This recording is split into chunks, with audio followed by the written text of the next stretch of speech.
Welcome to YOUCANIC. Today here on YOUCANIC we have a 2013 Dodge Grand Caravan. On this van I'm going to show you how to replace your combination switch.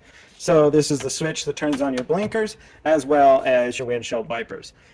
We can replace this combination switch without removing the steering wheel or anything of the sort. So what we need to do is we just need to pop this cover up. So if you have a small screwdriver, we can pop this cover up from both sides and pop it up like this. And then when it's up like that, we have one electrical connector tab on the back here that we undo. And then when we do that and pop it up like this.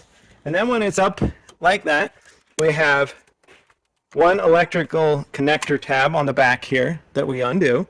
And then when we do that, now all we have to do is you're going to see right up here is a little tab.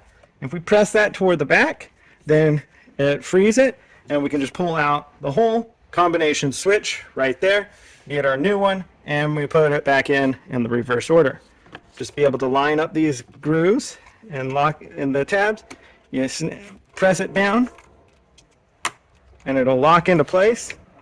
Put our electrical connector back on there on the back, and then just be able to snap this clamshell top back down to the bottom, and that would be the way to replace your combination switch on your 2013 Dodge Grand Caravan. Thanks for watching YOUCANIC, where you can be the mechanic.